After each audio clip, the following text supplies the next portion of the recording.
Something is wrong with how the body has been understood. Not in a dramatic sense, and not in a way that requires a new method, a new protocol, or a new layer of intervention. It is wrong in a quieter, more structural way. One that becomes visible the moment you stop repeating what you have been told and begin observing what is actually happening. You have been taught that the body is intelligent, that it knows what to do, that it is constantly working to restore balance, correct itself, and keep you well. These ideas are presented as foundational truths, rarely questioned and widely accepted. And yet, when placed against lived experience, they begin to lose their coherence. Because this same body produces patterns that do not resolve, symptoms that return, conditions that persist, and reactions that repeat with a level of precision that does not resemble confusion or instability.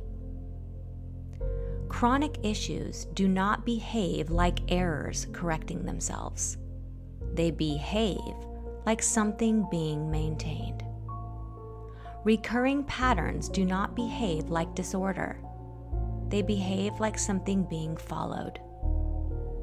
What refuses to go away does not resemble a system attempting repair. It resembles a system continuing to execute. This is where the explanation begins to break. Because if the body is as intelligent and self-correcting as it has been described, then these patterns should resolve. They should shift. They should stop. But in many cases, they do not. They stabilize. They repeat. They become predictable over time. And predictability is not a feature of failure. It is a feature of structure. It implies consistency, continuity, and an underlying pattern that is being sustained. So either the body is failing in a way that is far more consistent than failure should be, or something about how it has been understood is incomplete at a foundational level. This transmission begins at that point, not with the assumption that the body is broken, but with the possibility that it has been interpreted incorrectly. Not as a system that is malfunctioning, but as a system whose behavior has been assigned the wrong meaning. The way the body is commonly understood rests on a small set of assumptions that are rarely examined closely because they are repeated so often that they begin to feel self-evident. That the body heals itself. That the body knows what to do. That when something goes wrong, it is a mistake, an error in an otherwise self-correcting system. These ideas offer reassurance. They create a framework in which every symptom can be interpreted as part of a healing process, even when that process appears to fail. They suggest that beneath any discomfort, there is a system attempting to restore order. But when these assumptions are placed against direct observation, they begin to strain. A system that truly knows what to do should not produce the same unwanted result repeatedly without correction. A system that is continuously healing should not sustain patterns that remain unchanged over long periods of time. And a system that is making mistakes should not do so with such precision, consistency, and repetition that those mistakes begin to resemble design. At some point, the explanation begins to collapse not because the body is unpredictable, but because it is often too predictable. The same reactions occur under the same conditions. The same patterns return in recognizable cycles. The same symptoms appear with a reliability that does not resemble error, but execution. This is where the lens begins to crack. Because if the body is not behaving like a system that is confused or malfunctioning, then the problem may not be the body at all. It may be how we are interpreting what it is doing. What appears as dysfunction may not be failure. It may be execution viewed through the wrong framework. And once that possibility is introduced, it becomes increasingly difficult to return to the original explanation without ignoring what is directly observable. This transmission is not a healing guide. It is not a protocol, a system for fixing symptoms, or a method for improving your health. It does not offer steps, routines, or strategies designed to correct what your body is doing. It is not self-help, and it is not written to optimize your biology. If you are looking for something to follow, something that tells you what to take, what to do, or how to repair what feels wrong, this is not that. Nothing in these pages is designed to interfere at the level where symptoms appear. Nothing here is meant to manage, suppress, or resolve what you are experiencing in a way you may be used to. That expectation has to be set aside completely. Because this book is not working at the level of outcome. It is not attempting to improve what is happening. It is concerned with understanding why it is happening at all, and what must be true for these patterns to exist with the level of consistency that they do. The fix me mindset assumes that the problem is located in the body, that something has gone wrong and needs to be corrected, repaired, or brought back into balance.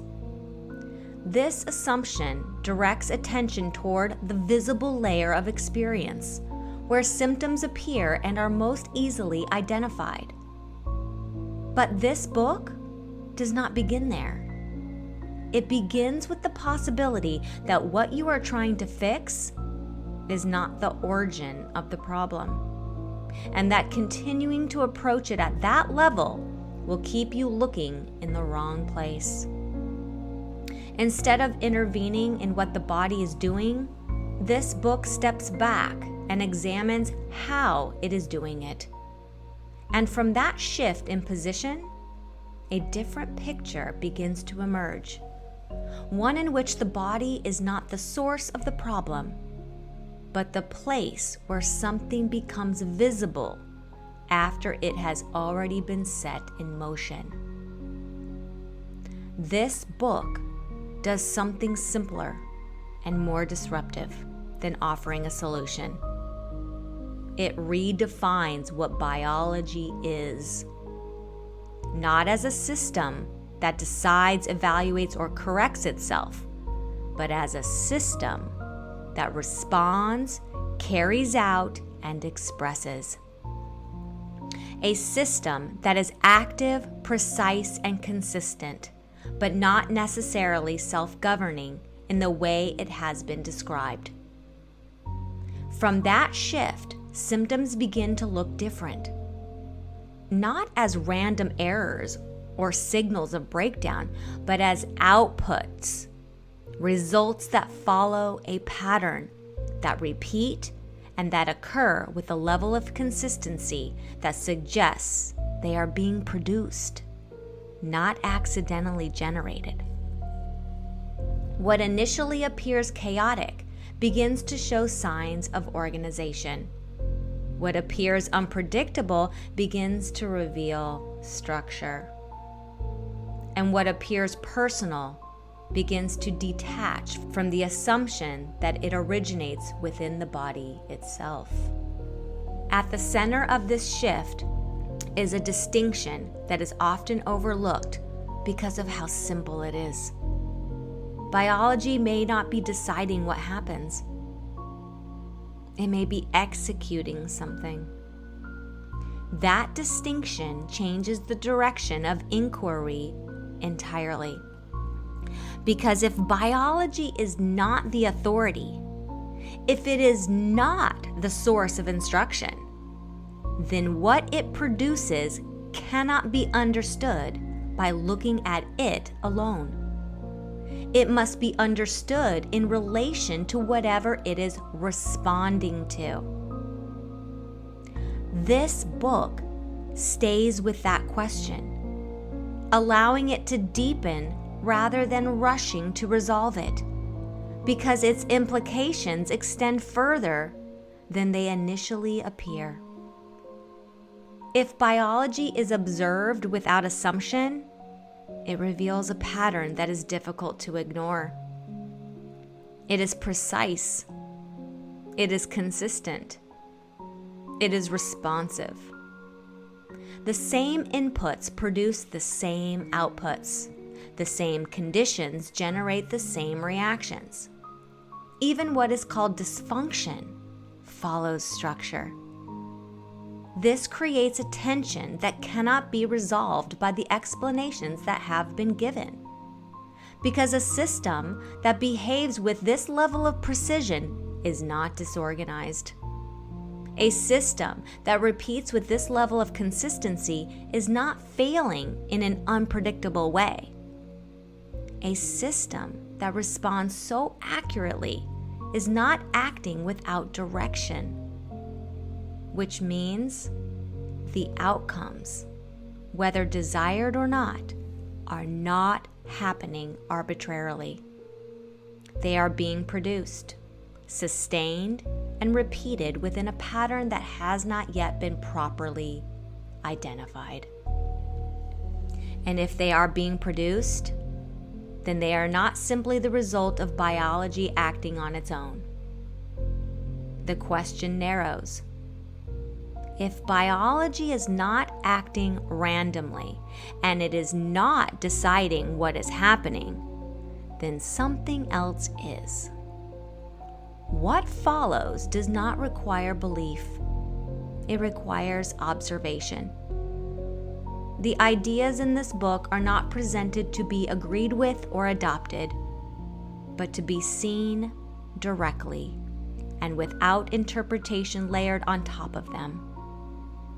Whether you accept them or reject them is secondary to whether you recognize them. Because once something is seen clearly, it does not return to how it was before. You may still use the same language.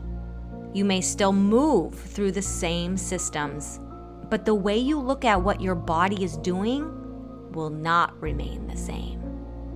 Not because something new has been added, but because something inaccurate has been removed. This is not a promise of change. It is a shift in perception, and that shift has consequences. You don't need to believe any of this, but if you continue, you will have to look at what your body is doing differently. This transmission is the introduction to my book, Biology and the Hidden Hierarchy, found at theoccultchateau.com.